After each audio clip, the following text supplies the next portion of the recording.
تو یہ اللہ پاک کا کروڑا احسان ہے کہ اس کریم نے کرم فرمایا، اس رحیم نے رحمت فرمائی، اس شفیق نے شفقت فرمائی، اس غفار نے غفاری فرمائی، اس ستار العیوب نے ستاری فرمائی، مجھے آپ کو اپنے اور محبوب علیہ الصلوۃ والسلام کے ذکر کے لیے یہاں اکٹھے فرما دیا۔ اللہ والو، ہماری بدعمالیوں کی نحوست، ہمارے گناہوں کی نحوست نے، ہماری سیاکاریوں کی نحوست نے ہمیں اس مقام ذلت کے اوپر پہنچا دیا کہ ہم نے زندگی کی نہ جانے کتنی راتیں گزار دی ہیں، لیکن ہماری زندگی کے اندر ایک رات بھی ایسی نہیں آئی جو خالص طرح اللہ اس کے محبوب علیہ الصلوۃ والسلام کی محبت میں ہم جاگتے۔ ہم گناہوں کے اندر بڑھے اور پھر اتنا بڑھتے گئے کہ کبھی ہم نے سوچا ہی نہیں ہے کہ میں نے زندگی کی کتنی راتیں گزار دی ہیں یا میں نے زندگی کی کتنی بہاریں گزار دی ہیں۔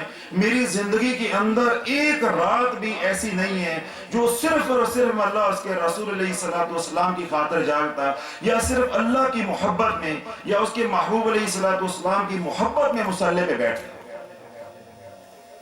اللہ والو، مسجد میں بیٹھے بیٹھے اپنے ماضی کے اوپر نگاہ دوڑاؤ، اپنے ماضی کے اوپر نگاہ دوڑاؤ۔ جو 60 سال کا ہے وہ 60 سال کی راتوں کو دیکھے، جو 50 سال کا ہے وہ 50 سال کی راتوں کو دیکھے، جو 40 سال کا ہے وہ 40 سال کی راتوں کو دیکھے، جو نوجوان ہے وہ اپنی جوانی کی راتوں کو دیکھے۔ اللہ والو، کتنی راتیں ہیں جو ہم نے دنیا کی باتیں کرتے اور دنیا کی باتیں سنتے گزار دی۔ پھر زندگی کی کتنی راتیں ہیں جو ہم نے نیٹ پہ بیٹھ کے فضول کام میں گزار دی۔ پھر زندگی کی کتنی راتیں ہیں جو بیماری کی صورت میں ہم نے گھروں میں یا ہسپتالوں میں گزار دی۔ پھر زندگی کی کتنی راتیں ہیں جو سواری کے انتظار میں ہم نے بس سٹینڈوں پہ، لاری اڈوں پہ، ایئرپورٹس پہ گزار دی۔ اللہ والو، پھر زندگی کی کتنی راتیں ایسی ہیں جو ہم نے غیر شرعی رسومات غمی خوشی کی پوری کرتے گزار دی۔ مقام افسوس تو یہ ہے کہ ہمیں احساس بھی نہیں ہوا کہ ہم کیا کر بیٹھے، لیکن ہم کر چکے۔ ہم نے اپنی زندگی کی ساری راتیں کھپا دی، دنیا کو بنانے کے لیے کھپا دی، دنیا کو راضی کرنے کے لیے کھپا دی، دنیا کے دکھ سننے کے لیے کھپا دی، دنیا کو دکھ سنانے کے لیے کھپا دی، لیکن کبھی بھی ہم نے رب کے لیے نہیں سوچا یا کبھی اپنی آخرت کے لیے نہیں سوچا۔ تو اللہ والو، اس لیے ہماری زندگی کے اندر ایک رات بھی ایسی نہیں آئی جو اللہ اس کے رسول علیہ الصلوۃ والسلام کی محبت میں ہم جاگتے۔ تو اللہ والو، اللہ کے محبوب علیہ الصلوۃ والسلام کے صدقے، میرے رب نے اپنے محبوب علیہ الصلوۃ والسلام کی زلفوں کے صدقے، میرے رب نے اپنے محبوب علیہ الصلوۃ والسلام کے جوڑوں کے صدقے، میرے رب نے اپنے محبوب علیہ الصلوۃ والسلام کی رحمت للعالمین کے صدقے ہماری بدعمالیوں کو نظر انداز کرتے ہوئے، ہماری سیاکاریوں کو نظر انداز کرتے ہوئے، ہمارے گناہوں کو نظر انداز کرتے ہوئے اس کریم نے کرم فرمایا، آج پھر ہمیں اپنی بارگاہ میں حاضر کر لیا، اپنے اور محبوب علیہ الصلوۃ والسلام کے ذکر کے لیے اکٹھے فرما لیا۔ تو اللہ والو، یہ رحیم کی رحمت نہیں ہے تو پھر اور کیا ہے؟ یہ رحیم کی رحمت نہیں ہے تو پھر اور کیا ہے؟ پھر اس کریم کی یہ شان کریمی نہیں ہے تو اور کیا ہے؟ یہ پھر اس غفار کی غفاری نہیں ہے تو اور کیا ہے؟ پھر یہ اس ستار کی ستاری نہیں ہے تو اور کیا ہے؟ اگر اللہ والو وہ ہمارے گناہوں کی طرف دیکھتا، ہماری بدعمالیوں کی طرف دیکھتا، ہمارے اوپر جو گناہوں کی نحوست ہے اس کی طرف دیکھتا، اللہ والو زمین پھٹتی اور ہمیں زندہ زمین کے اندر گاڑ دیتا۔ یہ تو کجا ہے کہ اپنے محبوب علیہ الصلوۃ والسلام کے ذکر کے لیے وہ ہمیں بلا لیتا۔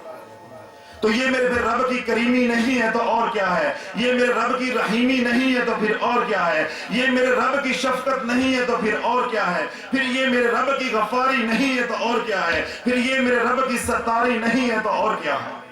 کہ اس نے اپنے محبوب علیہ الصلوۃ والسلام کی آمد کی خوشی میں تمام گناہوں کو پسے پش ڈالتے ہوئے، ہماری نحوست کو دور فرماتے ہوئے دوبارہ جامعہ مسجد غوثیہ کے اندر اکٹھا فرما دیا۔ اللہ والو، دل کے کانوں سے سنو، دل کے کانوں سے سنو کہ تمہارا رب اتنا کریم ہے جس کو تم پیٹھ دکھا چکے، کہ تمہارا رب اتنا کریم ہے، اس کریم رب کو چھوڑ کے غیر کے در پہ چلے گئے ہو۔ تمہارے رب نے تمہارے گناہوں کو معاف فرمایا، اگر تمہارا رب تمہارے گناہ معاف نہ کرتا کبھی بھی جامعہ مسجد غوثیہ میں آنے نہ دیتا۔ جو انتظامیہ نے پوسٹرز لگائے، جہاں جہاں اعلان کیا، یہاں کی ساری آبادی کو مطلع کیا، سب چل کے کیوں نہیں آ گئے؟ دعوت تو دعوت عام تھی، اللہ نے صرف انہی کو ہی بلایا ہے جن سے وہ چاہتا ہے کہ وہ میرا اور میرے محبوب علیہ السلام کا ذکر کرے۔ تمہارا رب اتنا کریم ہے، گناہ ایک طرف، رحمت ایک طرف، پھر آگے بڑھ کے اور فرماتا ہے کہ کہیں میری شان کریمی کی یہ انتہا نہ سمجھ لینا، کہیں میری شان کریمی کی یہ انتہا نہ سمجھ لینا۔ تم جامعہ مسجد غوثیہ میں بیٹھ کے میرا ذکر کرو، میرے محبوب علیہ السلام کا ذکر کرو، اگر ملائکہ تمہارا چرچا نہ کریں تو مجھے اپنا رب نہ کہنا۔ تم جامعہ مسجد غوثیہ میں بیٹھ کے میرا ذکر کرو، اگر حور و غلمان سے تمہارا ذکر نہ کرواؤں تو مجھے اپنا رب نہ کہنا۔ تم جامعہ مسجد غوثیہ میں بیٹھ کے میرا اور محبوب علیہ السلام کا ذکر کرو، اگر جنگل کے درندوں سے میں تمہارے لیے دعائے مغفرت نہ کرواؤں تو مجھے اپنا رب نہ کہنا۔ تم جامعہ مسجد غوثیہ میں بیٹھ کے میرا اور محبوب علیہ السلام کا ذکر کرو، اگر دریاؤں اور سمندروں کی مچھلیوں سے میں تمہارے لیے استغفار نہ کروں تو اپنا رب نہ کہنا۔ تمہارا رب اتنا کریم ہے، اللہ والو اس کریم رب کو چھوڑ کے کہاں جا رہے؟ میرے شیخ رحمۃ اللہ علیہ فرمایا کرتے تھے کہ بندے کے لیے اس سے بڑھ کے کیا انعام ہو سکتا ہے کہ بندہ زمین پہ اللہ اس کے رسول کا ذکر کرے اور رب عرشوں کے اوپر اس کا ذکر کرے۔